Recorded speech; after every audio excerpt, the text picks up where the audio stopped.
It's 2023, and here's the question of the hour. What are we going to do about the aliens? UFOs, now officially designated as Unidentified Aerial Phenomena, or UAPs, have become a hot topic in Washington again.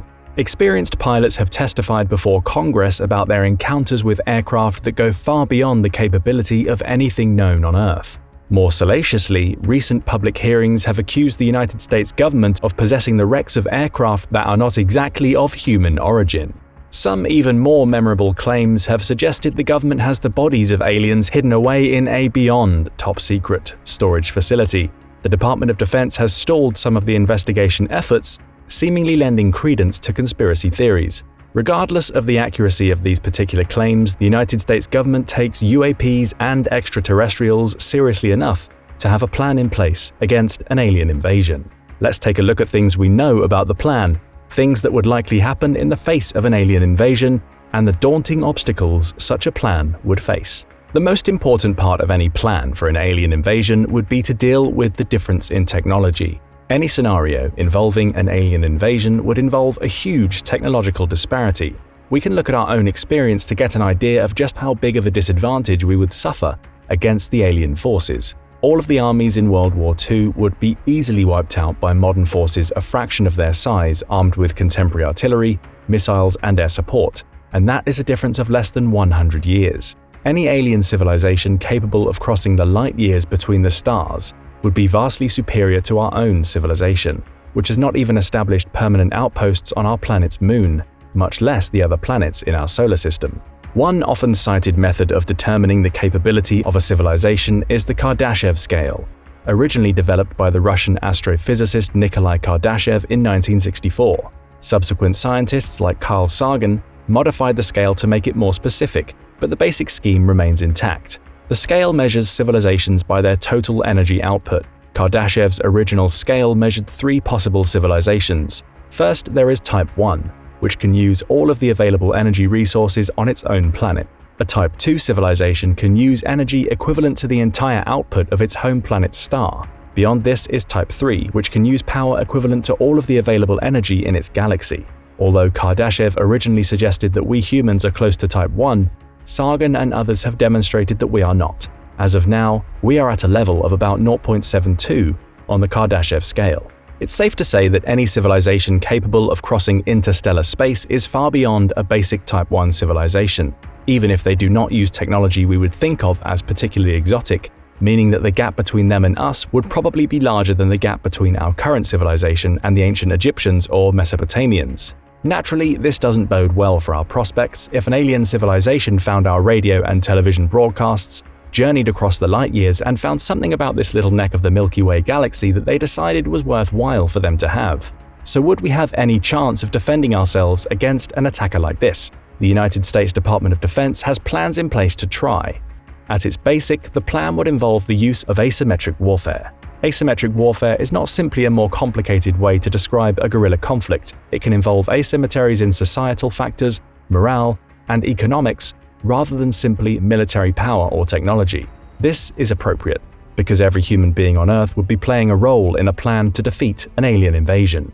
The first step in the plan will be to ensure that we are not taken completely by surprise.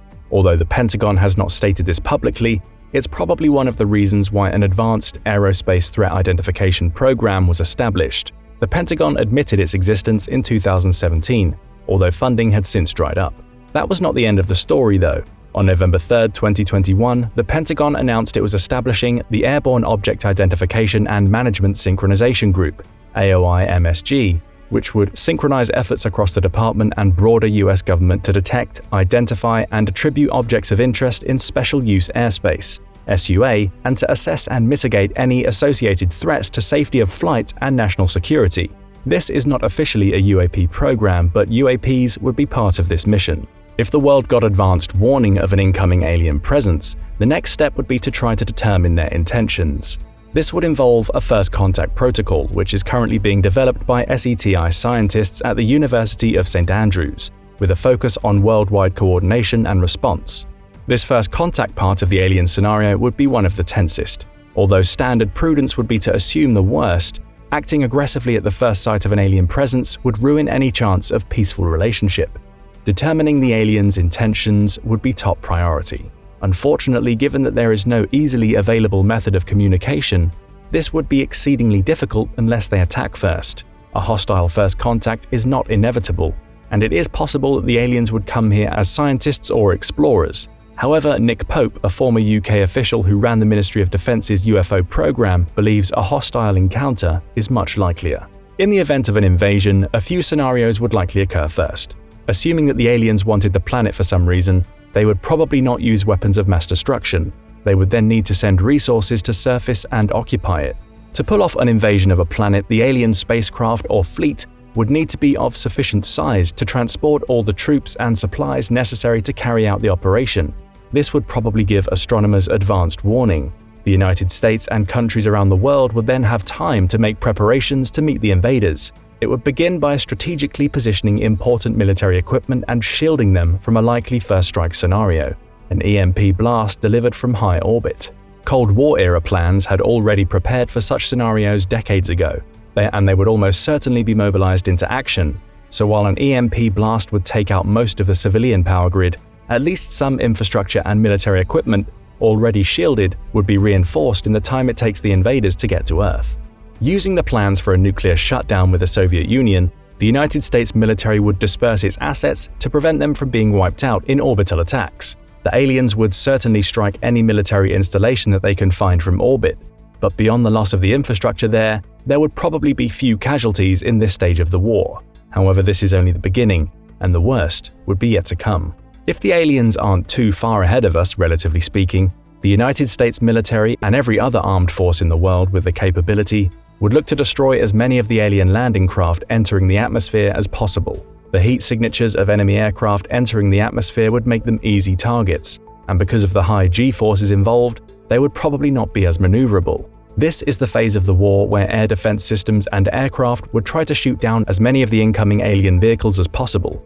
Aliens that can cross the vast distances between the stars might have much more advanced technology than our own, but they will still need to obey the laws of physics. Significant numbers of alien ships would be taken out during this phase. However, not all of them would be, and it is from this point that the tide would turn dramatically. As we've seen from our own history, even only a few alien vehicles would be a huge problem for humanity's forces. Any alien aircraft would easily overpower even the world's most advanced fifth-generation fighter jets. They would probably be easily able to evade the fastest surface-to-air missiles too. The aliens would quickly establish air superiority and destroy the world's ability to retaliate in the skies. Any human aircraft or air defense systems would quickly be destroyed. From there, the aliens would clear the way for the ground invasion. It is possible that the dispersed conventional ground assets like tanks, other armored vehicles and artillery systems would do their share of damage in the initial hours of the ground invasion. However, these assets would eventually be destroyed as well, and probably quickly. Orbital bombardment and alien close air support would take a terrible toll, and the invaders would have superior ground assets as well. It is almost a certainty that the conventional phase of the war would be over within the first week, and that's being optimistic. Nuclear weapons probably would not be used yet, despite the huge disadvantage that humanity is facing. Such escalation might cause the aliens to use unthinkable weapons of mass destruction. At the very least, they would harm human survivors and make the next phase of the resistance difficult to carry out. It is also important to note that alien spacecraft capable of crossing interstellar distances would probably be well shielded against nuclear blasts. At such velocities, impacts with even tiny space debris can have the same amount of force as a nuclear blast. Trying to hit the large transport or ferry ships with nuclear weapons while they're still in orbit probably would not work. With the conventional phase of the war at an end, and with nuclear weapons probably worse than useless, the longest, bitterest, and most brutal phase of the war would begin, the long, grinding guerrilla war of attrition.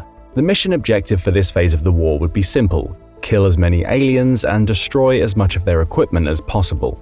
The idea would be to make the cost of the invasion so high that the aliens would have no choice but to retreat, because the numbers on the extraterrestrial ledger no longer make sense. To coordinate this strategy, the United States would put its continuity of government plan into place, probably before the invasion even began. This is also a Cold War-era plan that would help to prepare the United States and the world for a much more formidable adversary. The continuity of government plan is designed to ensure the survival of a constitutional form of government, with a clear line of succession to the presidency and to the departments of all major agencies in the federal government as well. There are various crisis relocation facilities hidden away, designed to shelter everyone that would perform the core functions of the federal government in the legislative, executive, and judicial branches, all under an austere economy. The continuity of government would make command and control more resilient in the face of an alien invasion, although it is probably a certainty that even many of these facilities would be destroyed eventually.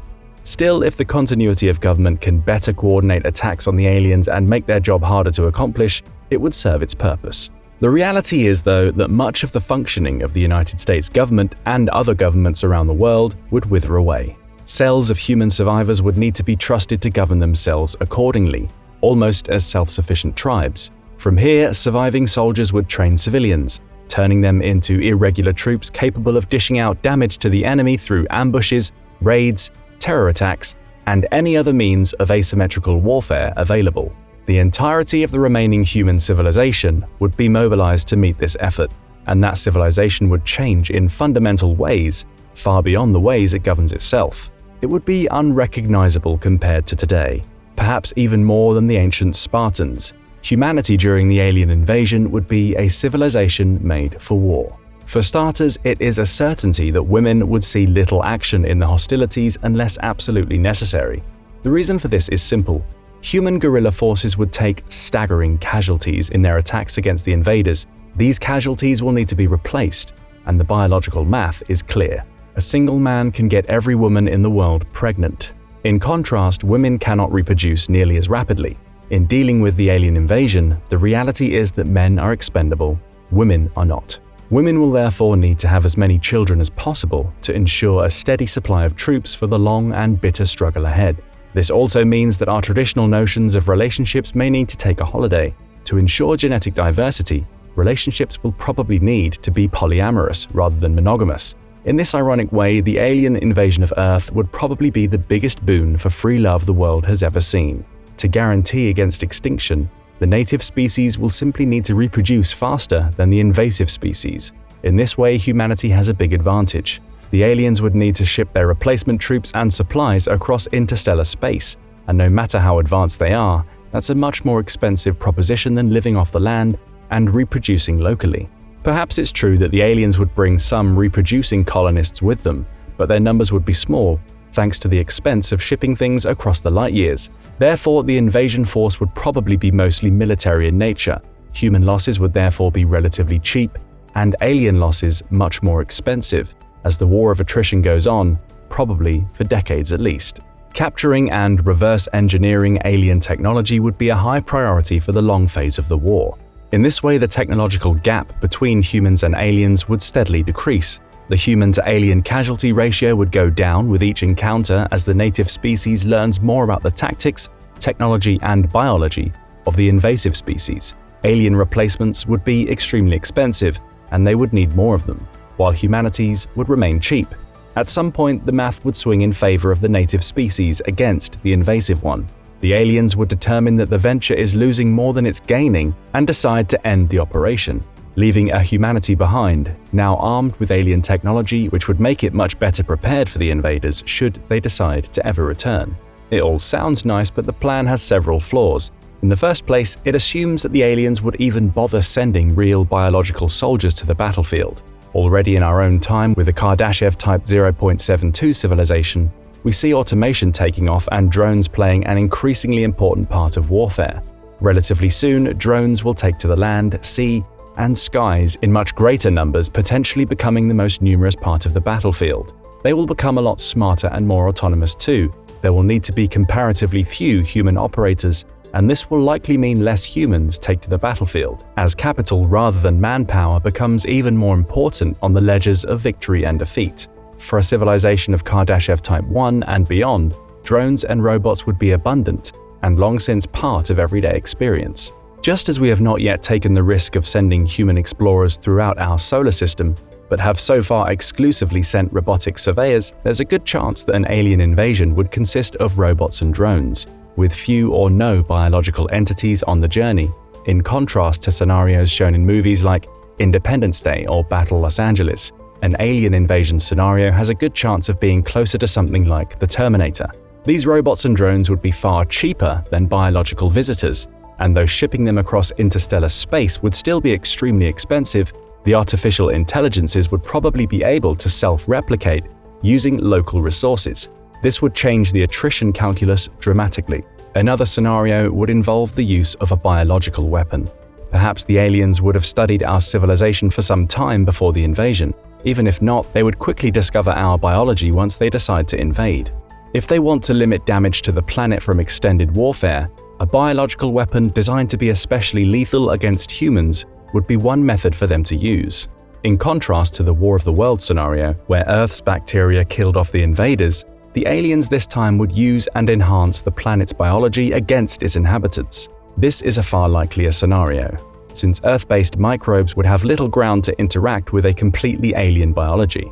For example, Earth-based viruses would likely not know how to infect alien cells, which would probably have completely different cell chemistry and genetic codes than any life form from Earth. Meanwhile, we have also seen there's a good chance there wouldn't be any alien biology in the invasion at all, making a War of the Worlds scenario all but impossible. Finally, there's the possibility that the aliens would simply change the planet, terraform it. Recall that the Earth's atmosphere as we presently know it was not its original composition. Life made from nitrogen and oxygen we know about today. It was originally composed of hydrogen, helium, ammonia, and methane.